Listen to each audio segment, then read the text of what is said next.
말씀을 시작하면서 제가 사진을 먼저 하나 보여드리고 싶은데요. 여러분 이 사진을 혹시 보신 적이 있으신지요? 네, 화면이 보이시죠?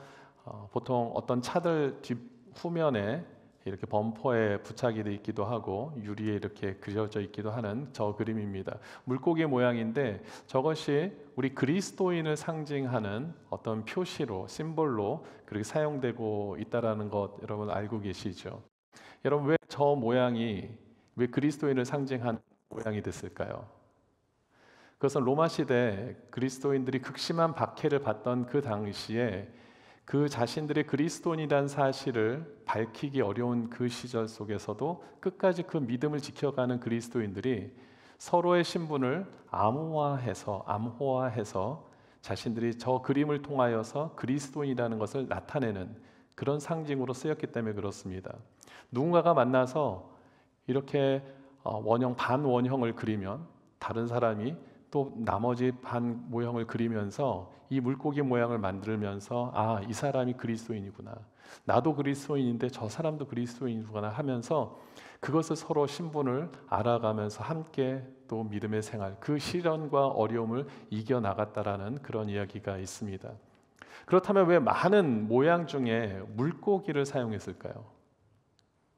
그것은 이 물고기 이 자체가 아니라 이 헬라어에서 물고기라고 말하는 익투스라는 그 단어 안에 엄청난 믿음의 핵심이 포함되어 있기 때문에 그렇습니다. 무슨 말이냐면 이들이 극심한 박해 속에서도 어떤 믿음을 지키길 원했을까요? 예수 그리스도가 구원자시다, 예수 그리스도는 살아계신 하나님의 아들이시다라는 이 믿음을 지키는 그 믿음을 갖고 있었기 때문에 그들은 그렇게 너무나 힘든 핍박과 시련을 당한 것입니다. 그 믿음을 좀 포기했으면 편안하게 살 수 있었을 텐데 그 믿음을 결코 포기하지 않았습니다. 예수 그리스도가 하나님의 아들이시고 예수 그리스도만이 우리 구원자시다, 이 믿음을 지키는 그 가운데 그들이 참 어려운 신앙생활을 하게 된 것이죠. 그런데 이 헬러를 보니까 예수 그리스도, 하나님 테오스, 아들 휘오스, 구원자 이 소테르, 이 단어들 다 하나하나 단어들을 첫 글자들을 모아 보니까 그것이 익투스라는 단어가 되는 거예요. 그것이 결국은 물고기가 되는 겁니다. 헬라어로 익투스가 물고기인데 그 익투스라는 단어 초성을 다 합쳐 보니까, 첫 글자를 합쳐 보니까 이것이 예수 그리스도 하나님의 아들 구원자다. 그래서 그 당시 로마 박해로 핍박을 받던 모든 그리스도인들이 저 모양을 그리면서 그래, 내가 믿는 그 예수 그리스도는 바로 이 땅에 오신 메시아 구세주시고 하나님의 아들이시다라는 것을 그들은 그 모양을 통해서 서로에게 믿음을 확인하고 있었다라는 것입니다. 얼마나 참 믿음의 그런 은혜가 되는 그런 스토리인지 모르겠습니다. 그런데 이 익투스에 해당하는 예수 그리스도가 구세주시고 하나님의 아들이라는 이 고백이 가장 먼저 이루어졌던 그 상황이 바로 오늘 본문에 소개가 되고 있습니다. 마태복음 16장 16절의 말씀이죠. 베드로의 고백인데 이 고백이 어떤 상황에서 나왔고 그리고 어떤 의미가 있는지를 우리가 이제부터 좀 살펴보려고 합니다. 제가 사진 다른 거 하나를 또 준비했는데 한번 보여주시면 좋겠습니다. 지도 사진인데요. 화면이 좀 작아서 잘 보이진 않겠지만은 오늘 본문을 보면은 빌립보 가이사랴라는 지방으로 예수님과 제자들이 이동하셨다라고 기록하고 있습니다. 그런데 성경에 보면 가이사랴라는 이 지명이 두 번 등장합니다. 하나는 사도행전 10장에서 고넬료라는 사람이 살고 있던 지역을 가이사랴라고 소개하고 있습니다. 그 가이사랴라는 지역은 이 지중해 연안 해안에 있는 그 지역을 의미하고 있습니다. 항구 도시죠. 그리고 오늘 마태복음 16장의 13절에서 나오고 있는 빌립보 가이사랴라는 지방은 지금 위에 지도의 가장 위쪽에 동그라미가 쳐져 있는 바로 그 지역입니다. 갈릴리 호수에서 약 한 25마일 정도 북쪽으로 올라가고 이 헐몬산이라고 되어 있는 그 산의 가장 낮은 지역 쪽에 위치하고 있는 이 도시입니다. 근데 이 도시의 가장 큰 특징은 뭐냐면 이름이 가이사랴라고 할 정도로 이 로마 황제 가이사를 추종하는 일에 전심을 다했던 지역이었습니다. 그러니까 오죽하면 도시 이름이 황제의 이름으로 쓰여질 정도로 얼마만큼 그 황제 숭배 사상이 대단했는지를 우리가 짐작할 수 있죠. 그리고 그곳에는 이 황제를 위한, 오직 황제 숭배를 위한 신전이 그렇게 있을 정도로 이 지역은 황제 숭배 사상이 너무나 강했던 그런 지역이었습니다. 지금 이 지역으로 예수님께서 제자들과 함께 들어가셨는데 이곳에서 예수님께서 한 가지 질문을 하시죠. 오늘 14절, 13절 말씀을 한번 보겠습니다. 뭐라고 되어 있습니까? 어떤 질문을 하지요? 사람들이 인자를 누구라 하느냐. 제자들이 이렇게 얘기를 합니다. 더러는 세례 요한이라고 얘기하기도 합니다. 더러는 엘리야 같다라고도 얘기합니다. 어떤 사람들은 예레미야 같다고도 합니다. 혹은 또 선지자 중에 한 사람 같다라고도 이야기합니다. 이렇게 대답을 합니다. 그랬더니 예수님께서 제자들에게 다시 물어보시죠. 그러면 너희는 나를 누구라 하느냐? 그래, 사람들은 이렇다고 치고 너희들은 나를 뭐라고 생각하느냐? 누구라고 생각하느냐? 이 질문을 합니다. 거기에 베드로가 먼저 대답을 하는 거죠. 우리가 생각했을 때 베드로의 성격, 베드로의 어떤 캐릭터는 어떤 캐릭터입니까? 굉장히 성질이 급하고 충동적이고 막 살아가는 것처럼 보이는데 오늘 이 부분을 보니까요, 베드로는 굉장히 참 믿음을 견고하게 가지고 있다라는 것을 또한 우리가 알게 되죠. 베드로가 뭐라고 얘기합니까? 16절에 주는 그리스도시요 살아계신 하나님의 아들입니다 라는 고백을 하는 거예요. 오늘 처음에 제가 서두에 소개해드렸던 익투스의 그 모든 내용이 마태복음 16장 16절에 담겨져 있는 것입니다. 그렇다면 우리가 이런 질문을 할 수가 있죠. 왜 예수님께서는 이런 것을 제자들에게 질문하셨을까? 그 의도가 무엇이었을까? 단지 예수님께서 이 지역 가운데 얼마나 내가 유명한 사람인지를 알고 싶으셨겠습니까? 내가 얼마나 인기가 많은지를 알고 싶어서 이걸 제자들에게 물어보셨을까요? 그렇지 않겠죠. 아까도 말씀드린 대로 이 빌립보 가이사랴라는 지방은 굉장히 우상 숭배에 목숨을 걸었던 지역일 뿐만 아니라 헐몬산에서부터 내려오는 그 물들이 끊임없이 내려왔습니다. 그래서 이스라엘 혹시 성지순례 가보신 분들은 아시겠지만 이스라엘은 전체적으로 사막의 그런 지형을 가지고 있습니다.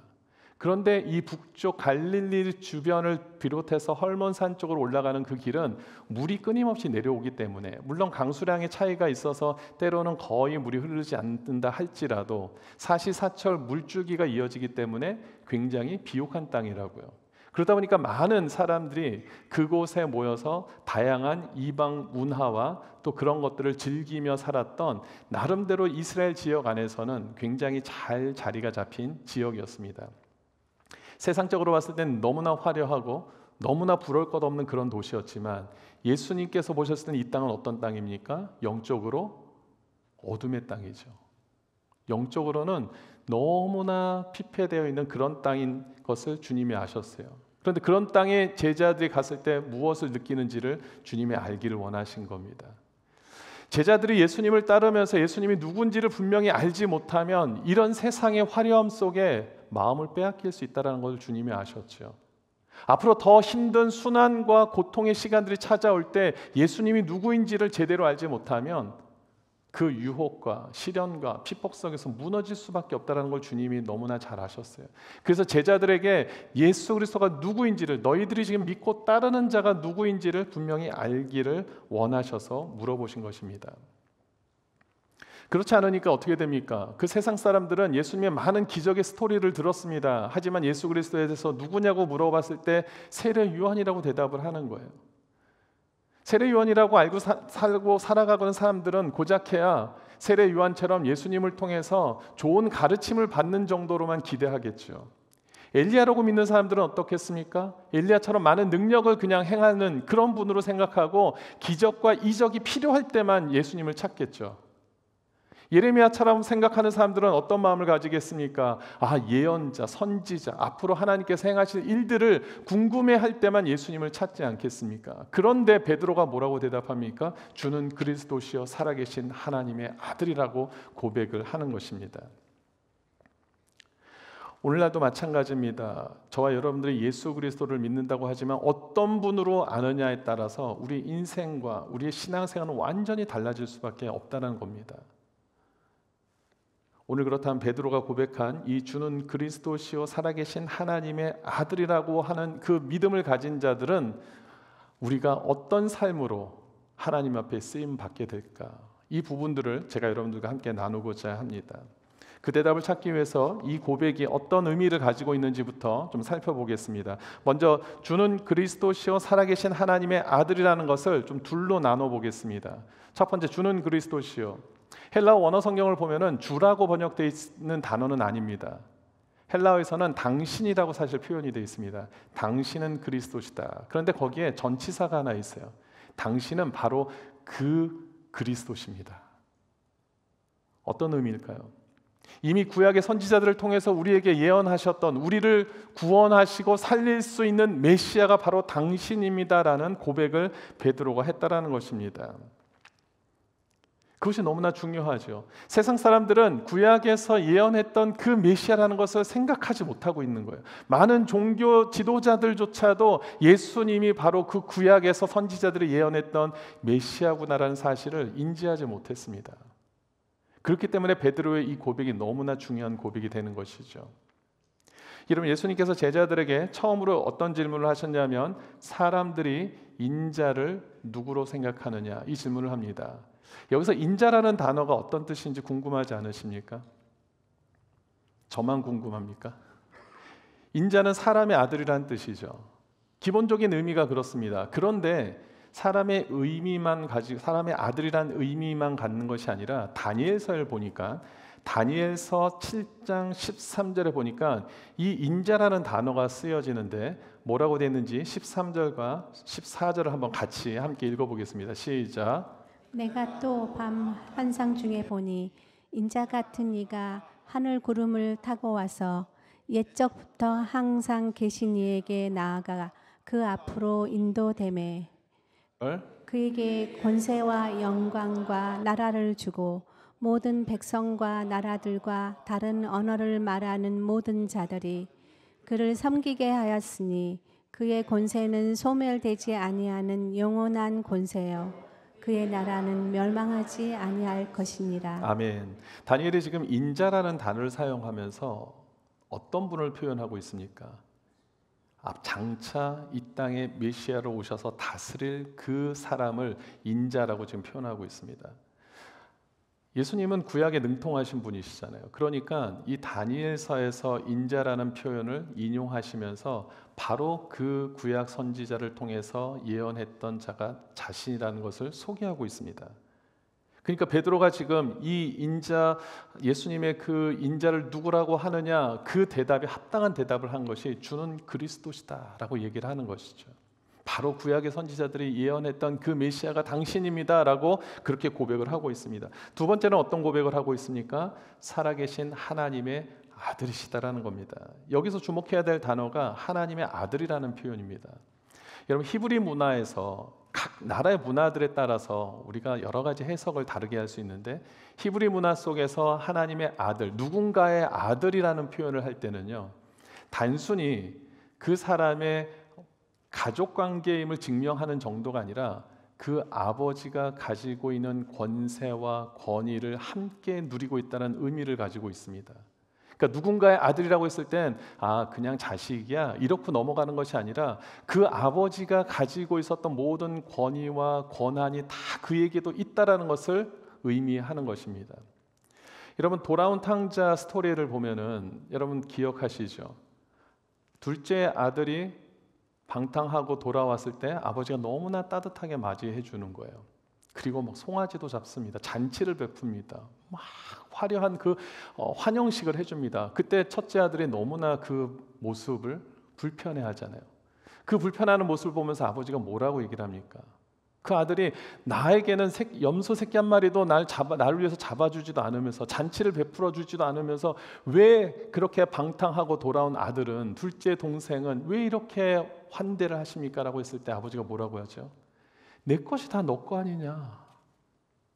여러분, 아버지의 아들이라는 의미는요, 히브리 문화에서는 그 아버지가 가지고 있는 모든 권세와 권위가 그 아들에게 있음을 의미하는 것입니다. 따라서 하나님의 아들이라고 표현했을 때는 그 하나님이 가지고 있는 모든 권세와 권위가 아버지 아들에게 함께 있다라는 것, 동격의 의미를 가지고 있다라는 것이죠. 베드로는 그것을 알았어요. 예수님은 인자의 모습으로 오셨지만 본체는 하나님이시구나라는 것을 아셨다라는 겁니다. 베드로만 이렇게 얘기하는 것이 아니라 구약 성경에 보면 이사야 9장 6절에 보면 이렇게 말씀하고 있습니다. 이는 한 아기가 우리에게 낳고 한 아들을 우리에게 주신 바 되었는데, 자, 여기서 한 아기와 한 아들은 누구를 의미합니까?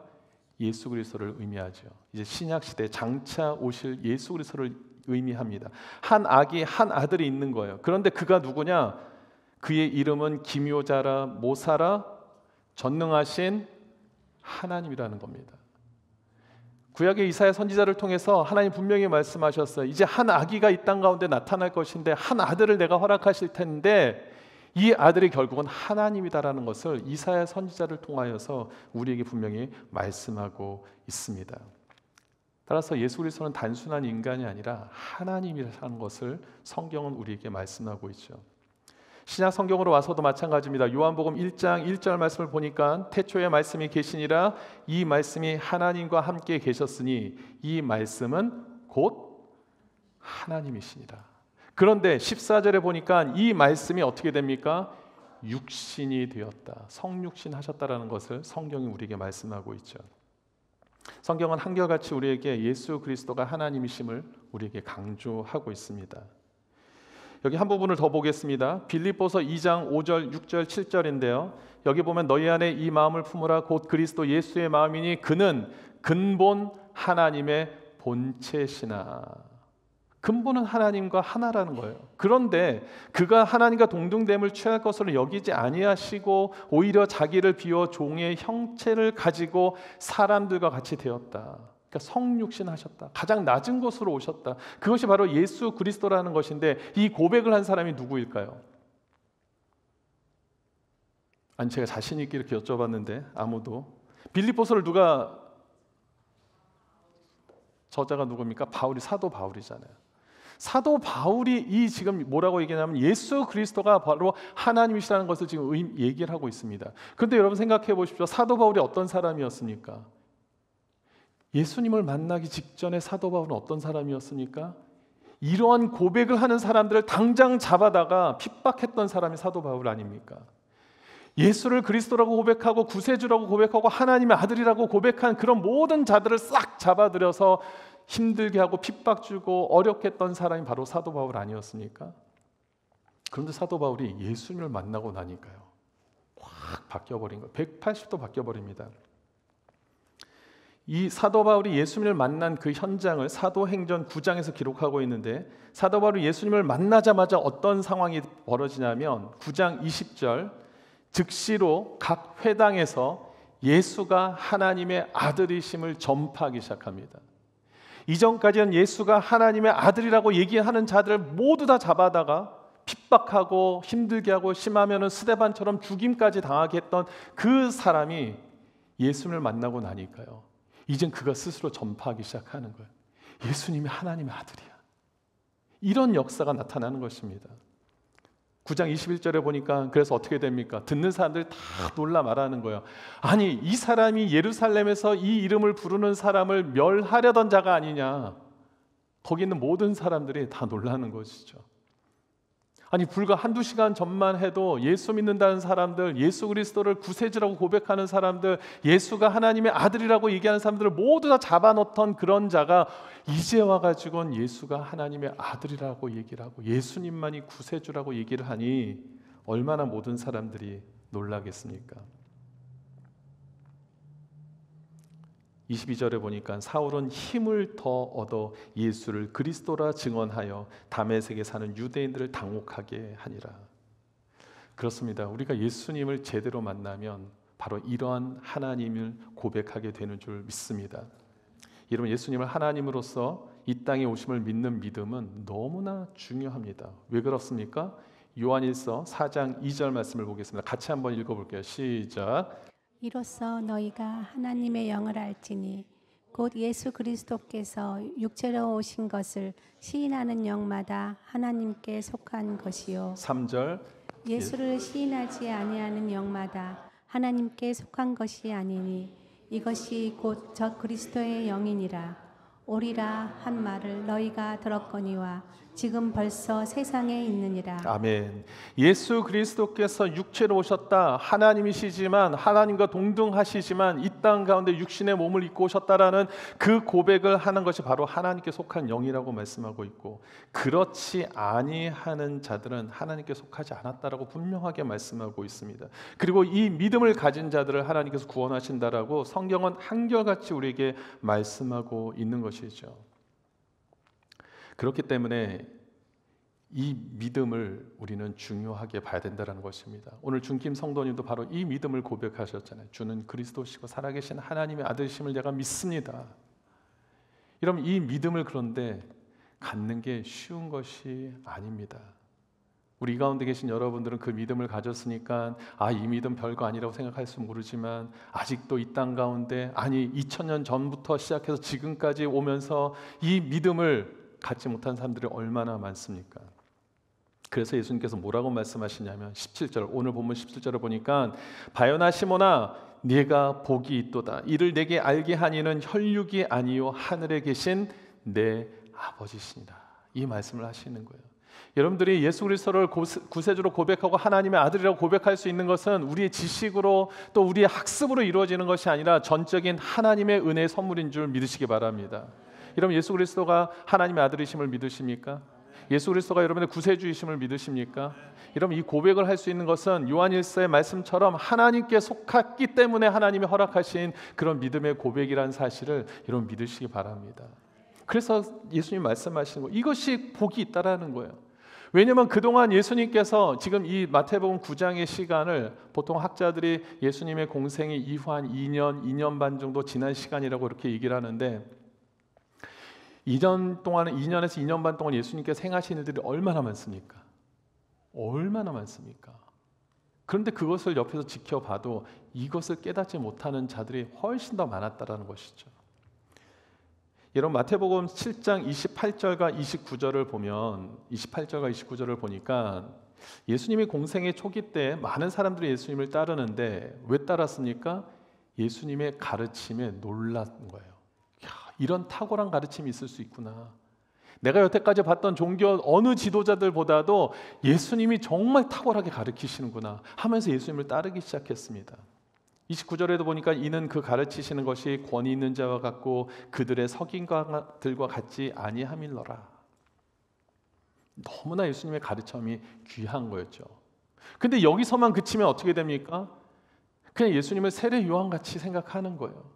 그냥 다른 종교 지도자를 같이 그냥 생각하는 겁니다. 그들보다 조금 더 낫다라는 정도로만 생각하고 내가 이 가르침에 궁금함이 있을 때만 예수님을 찾겠죠.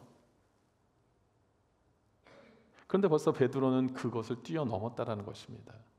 같은 것을 보았고 같은 현장에 있지만 하나님께서 그 은혜를 주시면 예수 그리스도를 나의 구세주로 고백하고 하나님의 아들이라고 고백할 수 있는 믿음을 주시는 줄 믿습니다. 이렇게 예수님의 초기 때 많은 사람들이 따르기 시작했습니다. 그냥 잘 따랐으면 언젠가 그들도 예수 그리스도를 나의 구세주로 고백할 수 있었을 것 같은데, 또 어떤 사건이 생기냐면 몇 주 전에 제가 이 자리에서 말씀 나눴던 한 스토리인데, 중풍병자 걸린 친구를 데리고 예수님께 나왔던 그 사건 스토리를 우리가 함께 나누었죠. 그때 예수님께서 어떻게 하십니까? 그 중풍병을 고쳐주시는데 그 이전에 무엇을 행하시냐면 그 사람의 죄를 사하여 주십니다. 그랬더니 그때 옆에 있던 많은 종교 지도자들이 어떻게 반응하냐면 마태복음 9장 3절에 보니까 어떤 서기관들이 속으로 이르되 이 사람이 신성을 모독하도다. 이때서부터 예수님이 하는 일들을 그냥 가만히 보지 못했습니다. 시선이 이제는 굉장히 삐딱하게 보기 시작합니다. 아니, 신성을 모독해? 왜냐하면 그 당시까지만 해도 이 죄사함의 권세는 누구에게만 있습니까? 하나님께만 있거든요. 그런데 갑자기 예수라는 작자가 나타나서 이 사람을 보고 너 죄사함을 받았다라고 얘기를 하니 종교 지도자들이 까무러칠 수밖에 없죠. 그런 상황이 생기면서 점차 사람들의 시선이 예수 그리스도를 구세주로 고백하는 사람들이 생기는 반면에 예수 그리스도를 증오하고 죽이려는 사람들까지 이제 생기기 시작하는 겁니다. 그래서 마태복음 12장 14절에 보니까 바리새인들이 나가서 어떻게 하여 예수를 죽일까 의논하거늘. 여러분, 같은 것을 보고 같은 것을 듣는다고 하더라도 같은 믿음이 생기는 것은 아닙니다. 맞습니까? 같은 성경을 보고 같은 예배를 참석한다 하더라도 같은 믿음을 소유하는 것이 아니라는 것입니다. 근데 그 믿음을 가질 수 있다면 얼마나 그것이 복된 일이겠습니까? 지금 예수님께서 그것을 말씀하시는 거예요. 그래서 내가 복이 있도다, 복이 있도다라는 것입니다. 이 믿음이 있어야지만 우리가 구원을 얻을 수 있기 때문에 에베소서 2장 8절에서 뭐라고 말합니까? 너희는 그 은혜에 의하여 믿음으로 말미암아 무엇을 받습니까? 구원을 받는다. 믿음으로 말미암아 구원을 받습니다. 이것은 너희에게서 난 것이 아니와 전적인 하나님의 선물이라. 9절로 가니까 행위에서 난 것이 아니니 이는 누구든지 자랑하지 못하게 함이라. 구원에 관해서는 하나님께서 인간들에게 자랑할 수 없도록 하나님께서 전적인 은혜의 선물로 믿음을 허락하셨고 그 믿음을 받아들이는 자들이 결국은 구원을 얻는다라고 성경은 우리에게 말씀하고 있습니다. 오늘 주님이 저와 여러분들에게 이렇게 말씀하세요. 네가 복이 있다. 여러분 한번 여러분들의 이름을 넣어서 스스로 한번 얘기했으면 좋겠습니다. 피세원아 복이 있도다. 여러분들이 다 피세원이나 하시면 안 되고 여러분들의 이름을 누시면서 한번 주님께서 여러분들에게 지금 하시는 말씀을 한번 여러분들이 한번 되새기는 의미에서 한번 해보시면 좋겠습니다. 시작. 누구야 복이 있다다. 이를 네게 알게 한 이는 하늘에 계신 성부 하나님 아버지신 줄 믿으시기 바랍니다. 여러분 복이 있는 사람들입니다. 자꾸만 우리가 복을 다른 데서 찾으려고 하니까 내가 이 모습 이 모양이 이 꼴이냐라고 할지 모르지만 여러분들은 복이 있는 자들입니다. 왜요? 예수 그리스도를 나의 구세주로 고백하고 하나님의 아들이심을 믿기 때문에 여러분들은 복이 있는 자들입니다. 아멘. 이쪽은 별로 아멘을 지금 여러분 복이 있는 자들이십니다. 복이 있는 자들이세요. 주님이 지금 그 베드로에게 바로 이것을 말씀하는 거예요. 네가 복이 있도다. 이제 말씀을 정리합니다. 제가 말씀을 시작하면서 이런 말씀을 드렸어요. 예수 그리스도가 어떤 분인지를 아는 것이 왜 중요한가? 우리를 어떠한 신앙생활로 인도하느냐? 그 질문을 좀 드렸는데 여기에 대한 답으로 예수님께서 베드로에게 내가 복이 있도다 하신 이후의 말씀을 좀 살펴보도록 하겠습니다. 복이 있도다라고 말씀하신 뒤에 18절에 보니까 또 내가 네게 이르노니 너는 베드로라 내가 이 반석 위에 내 교회를 세우리니 음부의 권세가 이기지 못하리라. 그리고 19절 말씀 봅니다. 19절 같이 읽습니다. 시작.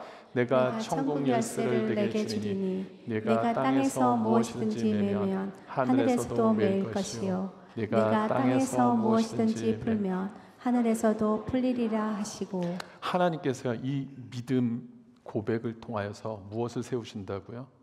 교회를 세우시겠다라는 겁니다. 그리고 그 믿음의 고백을 가진 자들에게 하늘의 열쇠를 허락하셔서 그것을 통해서 이 땅 가운데 하나님의 나라를 확장하는 일에 쓰이시겠다라는 겁니다. 그러니까 저와 여러분들에게 이 믿음을 허락하신 건 그냥 그렇게 믿음 가지고 그래 구원받고 그냥 끝내라고 하시는 것이 아니라 이 믿음을 가진 자로서 교회를 교회답게 세우시고 하나님 나라를 확장하는 일에 저와 여러분들을 세우기 위해서 이 믿음을 주신 줄 믿습니다.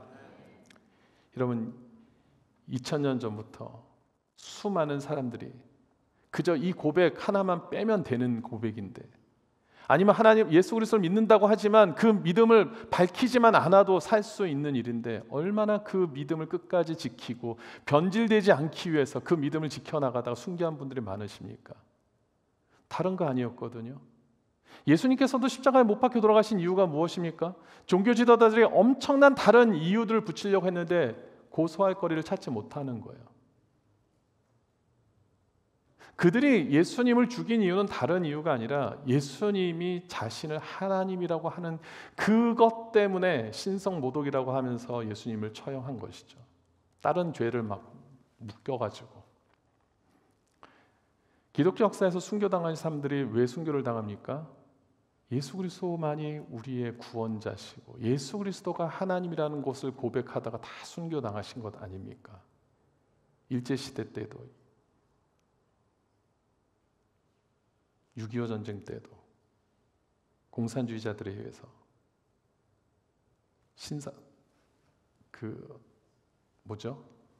신사참배하지 않는다는 이유로 그 믿음 하나만 좀 양보하면 살 수 있었지만 그들은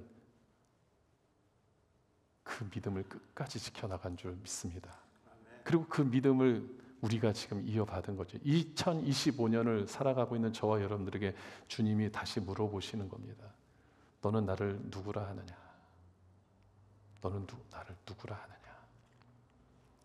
여러분들이 그 믿음을 가지고 교회를 교회되게 세울 수 있게 되기를 주님 이름으로 축원드립니다. 그럼 교회를 어떻게 세워야 되느냐? 우리 지난주 제자반이 마지막 수업을 하면서 주제가 사랑하라였습니다. 거기서 암송 구절이 2개가 있었는데 그 중에 하나가 너희가 서로 사랑하면 사람들이 그것으로 모든 사람이 너희가 내 제자인 줄을 알 거다라는 그 말씀이 있었어요. 또 하나는 말과 혀로만 사랑하지 말고 행함과 진실함으로 하라. 이런 교회가 교회되는 가장 첫 번째는 그 안에 사랑이 가득 넘치면 됩니다. 예수님께서 이 땅에 피 흘려 돌아가신 이유도 저와 여러분을 사랑하셨기 때문에 십자가에 피 흘려 돌아가신 것이고 그 사랑을 받은 저와 여러분들도 그 사랑을 교회 안에서 나눌 때 교회는 건강해지는 줄 믿습니다. 우리 고린도전서 13장의 말씀 3절, 4절, 5절, 6절, 7절 말씀 우리 같이 함께 이 구절을 읽으면서 오늘 말씀을 마무리하려고 하는데요. 오늘 이 말씀대로 내가 살아가겠습니다. 하나님께서 나에게 주신 이 믿음을 가지고 제가 이 말씀을 실천하면서 이 믿음대로 살아가기를 원합니다라는 마음을 가지고 결단하시면서 이 구절을 하나씩 읽으면서 오늘 말씀을 마무리하도록 하겠습니다. 같이 읽습니다. 시작. 내가 내게 있는 모든 것으로 구제하고 또 내 몸을 불사르게 내줄지라도 사랑이 없으면 내게 아무 유익이 없느니라.